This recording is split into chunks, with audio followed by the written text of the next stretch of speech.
日本在日本的地方，美国另外把它原来驻扎在本土亲生跟这个山口的军机一共将近32架，其中35的16，还有RC 的118跟1的这个侦察机调到哪里？调到冲绳的加总纳基地。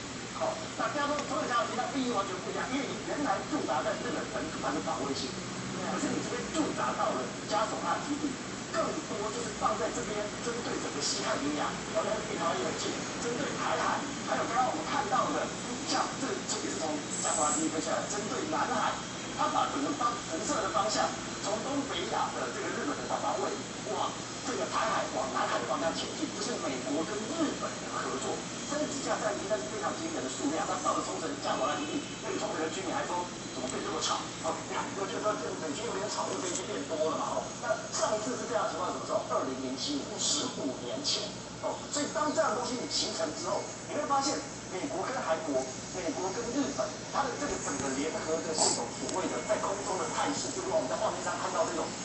在空中飞给你看，而且这种大阵仗的这样子出来，整个飞给你看之外，其实表面上当然讲不是给韩国看吗？不是给北韩看吗？不是，它更多是给中国看。给中国看的目的是什么？2个往前，就是你刚刚呛，你前2天呛加澳洲，现在呛加拿大，有更强调的动作。反呛回去吧。反呛回去，往后不要忘了6月底要环太平洋，我现在先热身给你看，我美国跟日本跟韩国3个国家就可以一起做出这么军容壮大的空中的排列式、空中的这样的演训。那如果到6月底的环太平洋的时候，现在如果要进行所谓的跳岛战术的演习，要就我跟各位说，如果你想要这个所谓的攻打台湾冲突，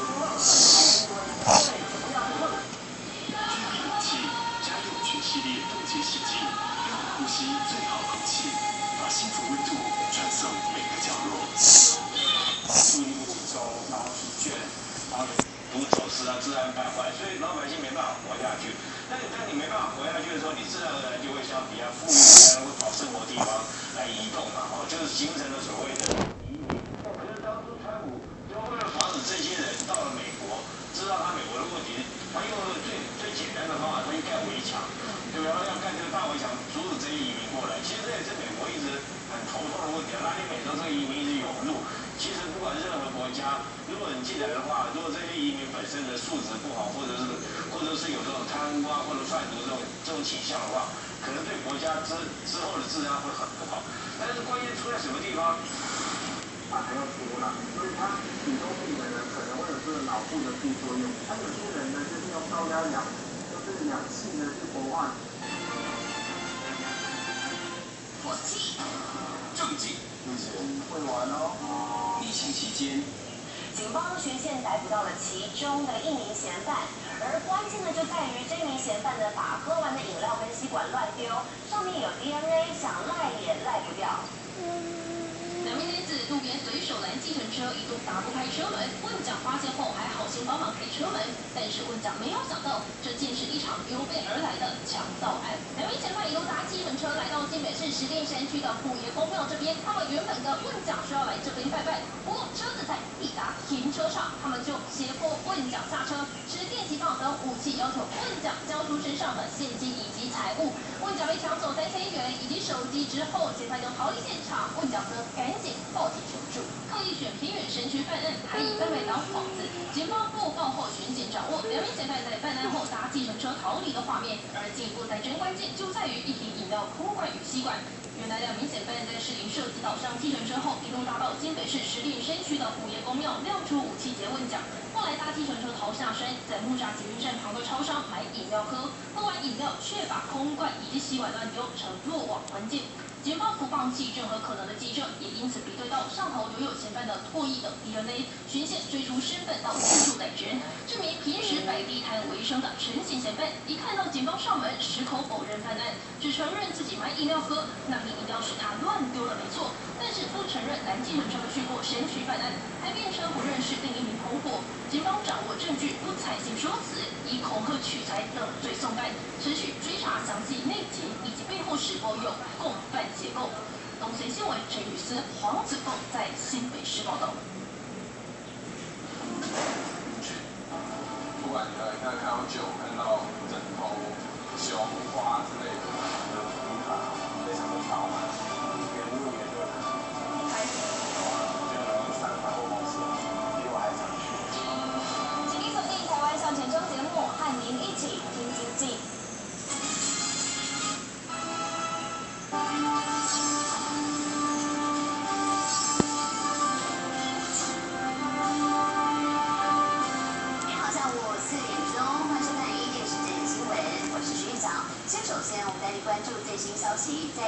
市新庄有一间饮料店遭到嫌犯是持武器来打店，而且事隔5天之后，他又自费的油漆来涂抹店家。警方获报立刻逮捕这位嫌犯。然而呢，他不回原因，声称只是心情不好。连线记者廖一婷。好的，主播观众大白天可以看到一名男子打开车厢，戴上安全帽后骑车到一家饮料店前，但他不是要点饮料解渴，而是另有企图，竟然自备了一支武器，朝着店家的柜台丢了进去。不止玻璃碎了一地，就连封口机也倾倒损坏，完全无法使用。但砸店的原因就只是因为心情不好。事发在新北市新庄区，这名拥有多项窃盗前科的叶姓男子，这一天因为自己的心情差，就波及无辜店家，导致店员心生畏惧。但闹事还没结束，5天后的深夜又带着油漆随意涂抹店家，铁血门口以及地板都全部遭殃。警方获报后，当天下午就逮捕了这名嫌犯，讯后依照毁损等罪嫌移送侦办。而一审结果出炉，嫌犯坦承犯行，遭到判处拘役60天，得1颗罚金。以上现场最新再把时间镜头交给彭美主播。好，再看到是缺钱花用竟然把这歪脑筋是动到神明的头上了。这在金龙一万劫，他没有钱，现在就想偷神明身上的金牌。为此，听说是吉隆七路天后宫的圣母宫密口罩，爸爸，快救我！快救我！掩饰身份，而且还偷了妙方5面的金牌，但最后当然还是被警方认出身份了，法网难逃。连线记者张宝奎。好，各位观众，通过监视器画面，我们可以清楚看到窃贼头上是披着蓝色毛巾，在庙里四搜寻，找寻下手目标哦。换个角度看，窃贼脸上竟然还戴了用口罩做的面具，还挖了2个洞，露出眼睛哦。那担心被镜头拍到哦。那他呢是下手偷了庙里的5面金牌，市价5万多块钱。隔天呢是被庙方发现报警。谢谢。上台面具，都用蓝色毛巾吸管口罩，不遮住脸的特征。遭窃的呢是基隆七堵的天后圣母宫，警方处理相关的紧急画面，锁定呢是惯窃所为。8号呢将他查7刀案，调查发现，窃贼竟然是因为缺钱花用，才把歪脑筋动到了神明的身上。同时，警方也起获犯前犯案用的油压剪等行窃工具哦。那目前全案是以加重窃盗罪来移送法办。主播。好，接着要关注连线消息，桃园的中立有一名男童，他确诊而且高烧不退，视讯看诊之后，医师建议应该送往林口长庚医院，但是由于这救护车没有办法及时抵达，这母亲非常心急了，开车抱着孩子就向警方来求助。远警听闻之后，立刻是以警车来开道，我是警家长，将男童送到医院去。连线记者郑雨婷。好的，主播画面中看到停车鸣笛开到后面的运动轿车紧紧尾随，原来轿车上有名确诊的男童，妈妈直接要他孩子送医急诊，一起来关键的。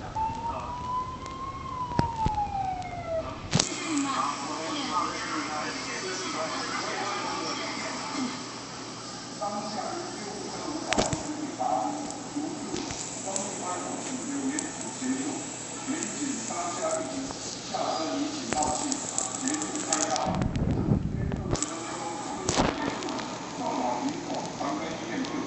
警方表示，2号晚间中立分局的中立派出所突然有个妈妈抱着小孩冲进来，原来这个10岁小男童确诊之后不停发烧，医师线上看诊后很担心，并发脑炎的症状，要将赶紧把孩子带去林口长庚就医。由于救护车无法及时抵达，妈妈只好自己开车带着孩子到附近的中立派出所求援。警方见状，立刻用警车开道，20分钟之内就协助妈妈将车上的孩子送到林口长庚急诊。幸好男童经过治疗之后已经没有大碍，出院回家隔离休养。时间到这儿。新增本土案例是72921例，第二天都是境外引入的确诊个案当中新增是211例死亡。死亡其实这数字已经连续2天都创新高，当中有1例是17岁的青少年，因为他发病送医检测确诊，从发病到死亡只有短短的2天。他也是国内第2例青少年新冠过世的案例。另外还看到国内出现第2例 MIS-C 的儿童个案，指挥中心稍早也做出说明。我们昨天新确诊了72921位感染者那境外引入的病例有46位，那死亡的个案有211位。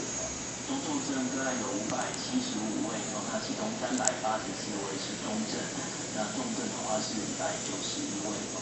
那现在目前的轻症无症状的比例大概还是99.67%。死亡的个案的部分哦，有211位当中有197位是有慢性病史，有137位有打满3剂的疫苗，其中83人有接种任何1剂的疫苗。那年龄超过80岁的长者有126位，其中有1位是这个年纪比较轻的10到19岁的个案。那这个死亡的个案当中哦，年龄层还是从90多岁到今天最年轻的是17岁的男性哦，那本身是有慢性的神经系统等相关的一些慢性疾病。那他曾经有接种过2剂的疫苗，那最近一次是在5月的时候接种第2剂的疫苗。那这次是在5月30号的时候呢，开始有咳嗽痰多、呼吸困难、嗜睡、意识不清的这些症状。那送到急诊这边呢，发现有血氧跟血压都偏低。那经过检测 PCR 是阳性，确诊新冠病毒感染。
4月30号的时候确诊这个新冠感染，当时症状是发烧、腹痛跟呕吐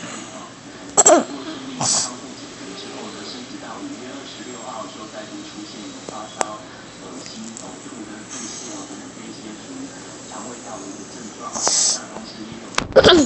发红的一个情形那有到诊所去就医，不用退烧药不过呢，在这个后续的几天当中，仍然持续都有发烧，每天都得到40度左右的这个体温偏高的一个情形那到了6月2号的时候，我们再度到这个医院就医呢，那经过检查，发现就是说有结膜充血还有这个腹痛等等这一些症状。那包括就是像先前有说这个恶心或者是腹泻等等这些医师就有高度怀疑是这个 PCP 的这个并发症。那经过再进一步的检查呢，确实也有这个发炎指数升高以及就是说经过这个超音波的检查，有发现心脏的这个受到影响，就是冠状动脉有扩大的一个状况所以说住院来接受这个相关的，比如说免疫球蛋白方面的一些药物的治疗。那经过治疗之后，病情很快就好转已经在6月7号的时候已经顺利的出院。所以这是因为这个PCP个案已经康复出院的一个进国内第2例的这个经过我们研判之后公布的第2例的密集的个案。好，我们刚刚听到是指挥中心说明，其实说到现在，接下来疫情从高原期过后就要趋缓，国境即将解封之际，观光局开始发函给产检工会，希望是数据业者呢可以联同推出旅游防疫险。但是因为这波的本土疫情，其实业者呢已经惭愧大约27亿，所以大家呢意愿不高，不愿意跟进。对此，交通部长王国才就说，这部分就要由经管会来记录，也透露了解封规划，让打满3剂PCR呈现阴性的团客作为观光解封的优先对象。任天堂系列1比1还原日本大阪环球影城超吸金园区，偏偏就选在疫情期开幕。如今边境解封在即，游客们想玩想疯了。这场是哪边解封对，因为还没有去过，然后就原本是打算要去，然后就疫情，然后就一直到现在都没有出去。包括 PCR 2天，前2天内就是要阴性，然后有3剂然后团进团出，也是我们准备好，等待只要宣布我们就可以进行。也就是说，一切蓄势待发。住的指挥中心点头。观光局目前规划入境旅客必须得出示2天前 PCR 阴性证明，且前提要打满3剂。时间点不确定，但放眼其他国家，韩国早开放海外游客进行观光短签，6月29号前预约已爆满。日本来区国家入境也免费，台湾人赶快补充，即使还有关这件事。开机的第一波防疫险，全台申报件数达312.4万张，收入约28亿元，理赔金额触拍55亿。观光局近期发展成型工会，希望业者配合输入境的旅游防疫险，但业者认为风险难评估，间接婉拒，系统不想换了。少了这个保险真的有人影响？有还蛮大的。目前的状态的话是不会，因为还是觉得有点严重。可是现在没有那个保险，真的是出去，我是觉得我是蛮不想要出去的。确实还是需要一个保险来当做一个理赔一个心安防身的部分，那个是医保费嘛。碰到敏感议题，不多做回应，又点的尽管会介入，环环相扣的前提是他提供速度以及卖国际，好大一件教学两句 Harry。不过回头来看，疫情当前，不少人因为确诊或隔离，这吃就成为大问题。在基隆倒是有一间便当店老板，想到民众大家没有办法出门再加上有些店家根本就不愿意送给隔离者，老板可以算是先不收钱，帮忙外送给没有办法外出隔离者，让不少的网友大赞老板好佛心。中午时间一到，便当店老板娘订单电话接不完，再看铺上满满的土鸡肉丝，再淋上2大匙油油亮亮的卤肉。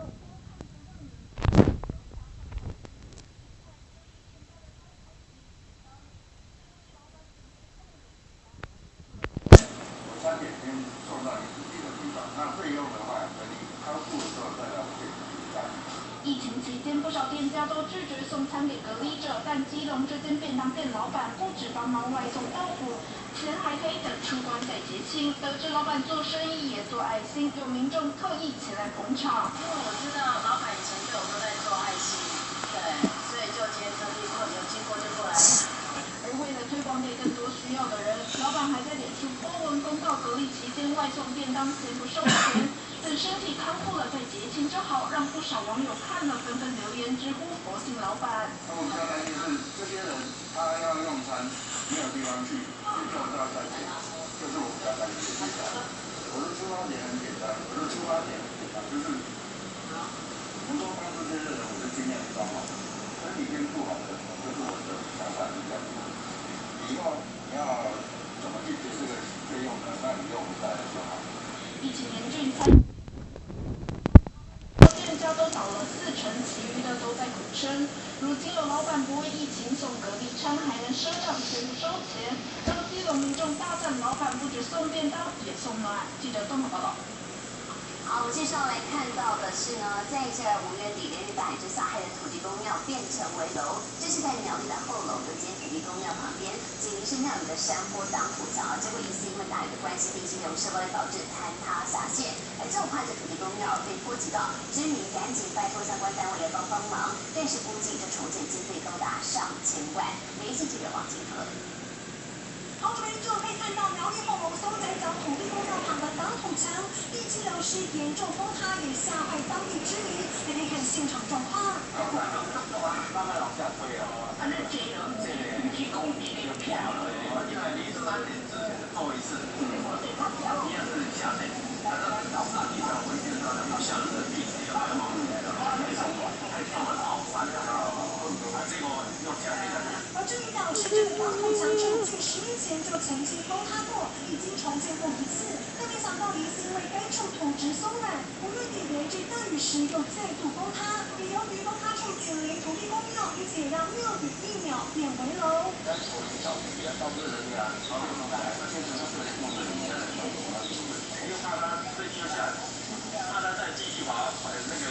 下去，就这个帆布把它盖起来。机长表示，已经先通报县府，不过估计可能要花上上千万元进行重建修补。而目前则是先拉起封锁线，避免民众靠近，也用帆布盖住崩塌处，避免雨水冲蚀，大雨又再崩。以上是目前的最新时间交换。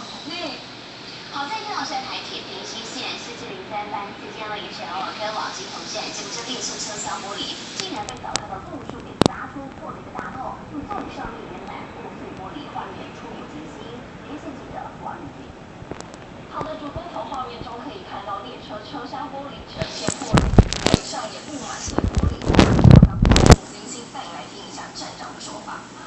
这个原因呢是对方平息地区连日来的豪大雨，造成边坡临时松软，导致这个飘荡的路树它侵入到我们的路线，所幸它并没有造成人员伤亡。好，根据了解，台铁平西线4703班次9号凌晨5点多，从10分站开往金同站，司机人回报发现轨道边坡上有树木倾斜。到站后巡检看到倒数第3节车厢的车窗疑似被树干砸出一个大洞，座椅上也满是碎玻璃。所幸当时还没有载客，没有任何人受伤。台铁收到通知后，也立即派超过10个人前往抢修，清除倾倒的树木，防止意外再度发生。不过整起事件还是影响3个班次的列车，平均误点45分钟，有6名乘客受到影响。以上是新闻角落的最新情形，把时间镜头交还给彭磊。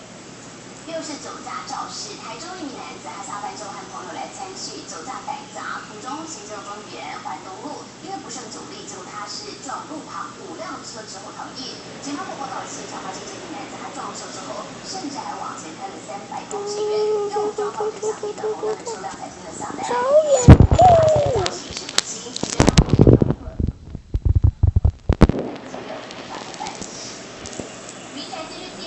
晚上11点多，一辆黑车从车道切到路旁，直撞货车。货车被撞的往前移动，车轮脱落，黑车引擎盖被撞凹，还冒出大量白烟，但驾驶却头也不回，离开现场。看到自己的车往前移回的，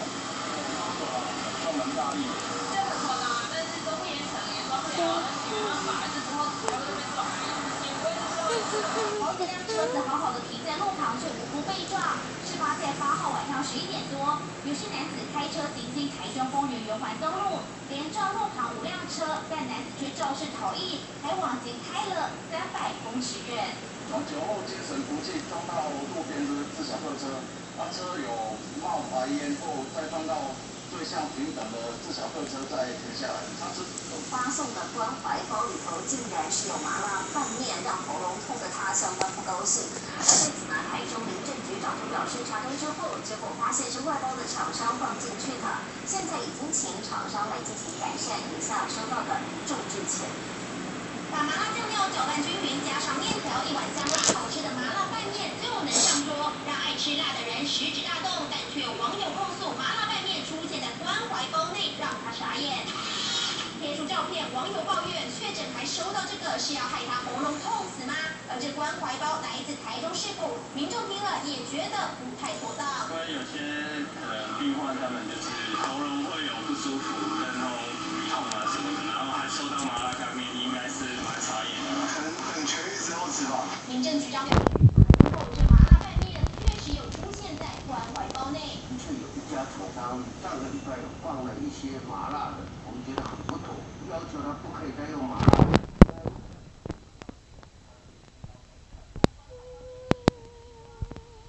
满满一大箱关怀包，应有尽有，但引发争议的就是箱子上的口罩，写着要参选里长的里长姓名，被认为是要借机宣传。不是去这个关怀包怎么样啊？我是说，因为这个地给他戴个口罩也是不错啊。里长解释，因为当地里长年事已高，陪同他一起送关怀包，认为民众需要口罩才顺手附上，没有宣传意图。民政局则表示，由公职参选人发送关怀包确实不妥，已经要求改善。3新王宇最立台中报道。地小人稠的困难的事情，于是呢，有香港新著名。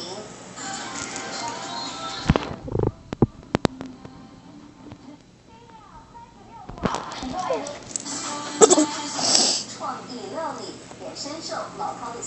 销售力。3到4年，我们没有看到国民党的努力，但是第三个，习近平不是只有在这个两岸的议题上面大放厥词，他对国际议题他也放肆，特别是对加拿大。我们要知道这几天下来，包括都传出来，在东北亚加拿大的这个C-140的这个侦察机受到中国空军的骚扰，在南海澳洲的这个侦察机也受到这个中国警报局的骚扰等等。那胡锡进在加拿大这件事情上面，他直接呛加拿大叫做八宝红军。他说为什么？人家加拿大是到北海执行征收的任务，而且他是执行联合国的任务，对。结果他给人家骚扰战机，还骂人家是八宝。对，而且说你如果不敢对抗的话，就是死八宝。但是胡锡进在告诉你，这样刚刚就说加拿大执行的是联合国所指派的征收北海的任务。胡锡就说什么？北洋航空是东海呀，东海是我们中国的啊，你让我附近来，我让我们空军当然可以上去对抗啊。我们可以对抗，你不敢跟我对抗，你是妈宝。这个逻辑我不知道该怎么整理哦。那所以就是只要所有的这个相关的这个军队啊，到中国附近的空域、海域去进行所谓的公海，或者是进行所谓联合国的任务，全部都可以那这里面美军更凶啊！美军沿着中国沿海抵近侦察，他怎么不 K？而且他欺软怕硬，还是他觉得加拿大比较好骂？是的，是中文意思啊。刚刚美国做到什么程度？对，什么是叫做沿海侦察？它介于中国的沿海，是最近的时候到28海里，摆明的是用这个侦察机的方式哦，去收这个中国沿岸的雷达。美国最近其实在亚太地区的动作其实非常非常大的，继之前的双航母的这些相关的演训之外，这几天传出来说，在冲绳的加索拉基地，很罕见的，在15年来首次有出现了非加索拉基地的32架美国的战机进入到加索拉基地，这个罕见的是从这个山口跟野夫的这个从这个青山跟这个山口来这个相关的这飞机有16、22有D78的这种电侦机都有但你要想，美国会有这样的动作，代表它对于东海这个区块它有很大的在意。虽然冲绳的很不高兴，很吵很大，而且这个冲绳这边演训的压力很大，但是也代表着让施加更大的压力在这个区块，这个动作，所以要接近到这种强力的关键程度，这叫做实质挑战。是，而且美国除了这个动作之外，不是只有这个动作，看起来联合其他国家全面反中的势力在运行。美国的参议员在这4月份来到台湾，他昨天在演讲当中极为鼓励的强调说，应该要尽速的推动所谓的亚洲小粉红，目的要给他建立2027年中共公开，需要透过亚洲版的小粉红能够对那除了这个看这两天我们看到这个除了斯洛伐克的部长来到台湾之外，法国的域也开始分离。这间屋子地也位在北投屋里至少40年的公寓，出租的3楼总坪数大约36平，规划了7到8间房间。房东透露，目前还有1个人的分离租客，男有女，实际3个人常住，其他的室友只是租个房间放个东西，偶尔才会过来。目前有2间雅房出租，除了照片中可以看到客户2平多大的房间，那间雅房更只有0.5平是榻榻米，月租2000元，基本上只够躺平而已。实际跟房东的分享，曾经有女房东就是5年直到生孩子才搬走。如果真的有人想入住，建议东西多，就不要找这种地方。不花于标准太高的人，想要求品质的话，就得多花一点钱，不然比较倾向当主场承租。以上是找的这些消息，将时间镜头还给罗云波。好，说到房租贵，其实万物也飞涨，而就有这所本身店家就是我们万素平台怎么5日级的较高抽成呢？原先对它抽成是一单30%，被调整成35%，配上他还负担食材成本等等让他觉得真的吃不消。我对此平台也回应了，是因为店家违反了真容合约，并非只是在单一的平台上架才会调整成数。在滚烫更有里翻滚，加入酱油、生姜、泡菜调动味蕾。小本身的店家疫情间大多仰赖外送，如果是微薄的一单，又要少赚了些。他突然一通电话来，他说是要维持原本的方式，那就要跟另外一家取消，你要无奈。他回家打我就笑。店家好外送平台预计调拨出优，但首网平台从原先一单抽32%来到35%，以民众最常下单的组合1碗70元臭豆腐和1碗70元的面线来说，算下来一车车被抽走49元，小小一单就比原本少赚近5元。而且第一级升温巨额大爆发，好不容易订单量增加1成，但就怕对消费者那一刀调涨与骂声。一个算很久，其实35大概就是现在是对啊。他调上去的话，那我就只能把价钱拉高，那真的要看客人可不可以接受。红豆手劲揉捏白方面团包进鲜嫩猪肉送进蒸笼。店家供应链指出，Uber Eats同样单收35%，100多人餐点只赚70元，但苏氏目前没有计划做。